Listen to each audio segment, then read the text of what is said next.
So this is from chapter 8, and Susannah is going to her first party on board the spaceship. When Susannah walked into the party, she did not see every eye turned to her, but she did see a few. Her blue dress shimmered, and its silvery highlights sparkled.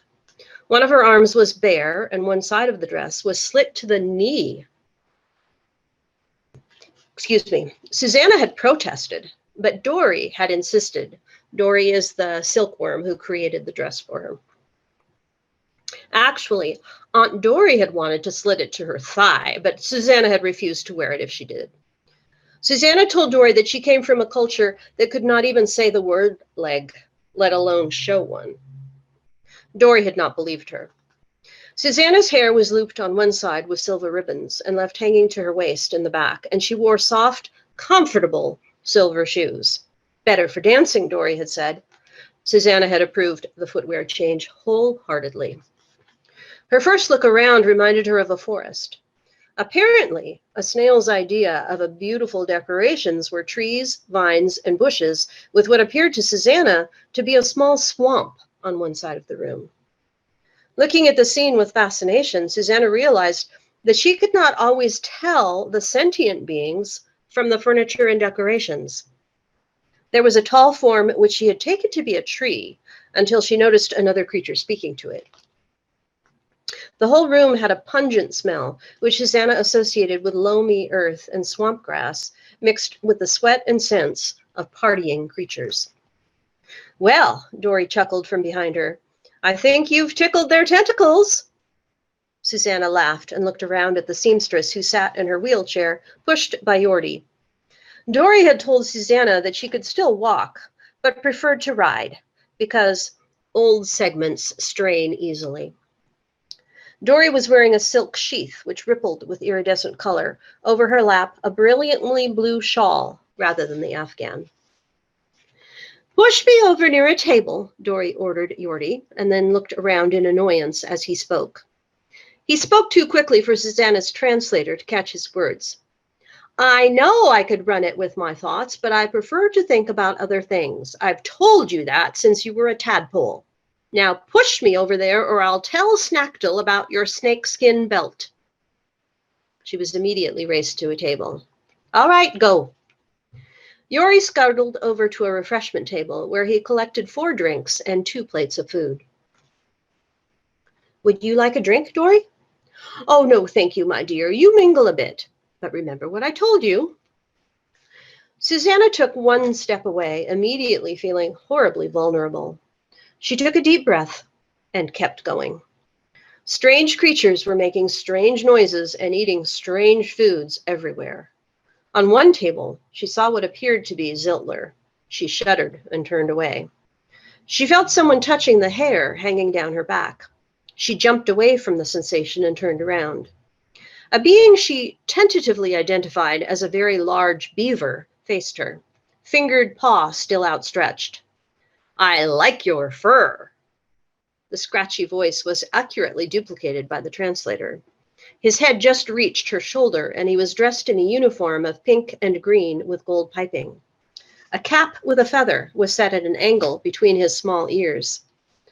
Well, thank you, said Susannah, blinking. All the party protocol her mother had so carefully imbued her with was going to prove useless here. May I be knowing your name? I'm Susannah, teacher. Yes, I know. I be the captain, so I know all aboard. The captain? Susannah was relieved that she had not slapped his paw away as had been her first instinct. I ask so as to have permission to be using your name, you see. Oh, yes, please do, Captain. My name be Julian. Pleased to use it? Of course, Julian. The seamstress created supremely for you. Oh, yes, she did. I've never been attired so well. She relaxed a bit. This was simply party small talk, after all. Would you be enjoying your living on the sheet, La? Yes, I am, but naturally it is quite different from what I'm accustomed to. Ah, yes, Earth. Many say Earth be of no contribution to the universe, But if lovely female members with lovely fur grow there, can't be all bad. His ears twitched. Susannah smiled. This was the sort of talk to which she was entirely accustomed. Oh, but Captain, you must have encountered many females in your travels on this beautiful ship. Tell me about the Sheetlaw. You must be so very clever to sail her through space as you do. The beaver slapped his tail against the floor and was off, detailing for her the intricacies of his ship. Susannah thought complacently that she had never met a captain yet who could resist talking about his ship, whether he considered her a tub or the finest vessel in existence. Julian was obviously one of the latter. Julian, you are a fine captain, but your self-proclaimed reputation as an entrancer is obviously undeserved. Susannah shrank away from the enormous snake who had glided silently up to them. The snake was almost lost in the swirl of color around her. She wore nothing but her own green, black, and dark red skin. The beaver lost his happy glow and glared up at the snake. Just because you be interested in nothing but yourself, fine snackle, and been entranced never, be not meaning that other, more cultured females cannot be appreciating good conversation about Sheetlaw. I have heard that earth creatures are weak-minded, but I find it hard to believe they are so vacuum-headed as that. Susannah gathered all her determination and looked the huge snake in the eye. I was enjoying the captain's talk.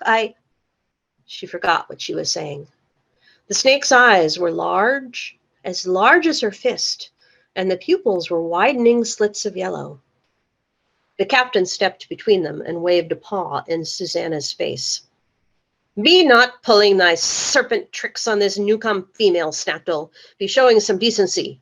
This be a party. The snake pulled her head back as Susannah drew a shaky breath. You are such an excitable fellow, Captain. I was not doing her harm, was I, Susannah? You will learn, if you stay with us long, that our captain makes novas out of dead suns. It is what has kept the Sheetlaw safe through many passages. The snake lowered her head to the captain's level. Isn't that right, sir? The beaver glared at her, and she laughed with a soft hissing. It has been good to meet you, Earthwoman. I have neglected you, and I am sorry for this. The visiting ambassadors have been a distraction. I will certainly make an effort to know you better soon. That is a promise.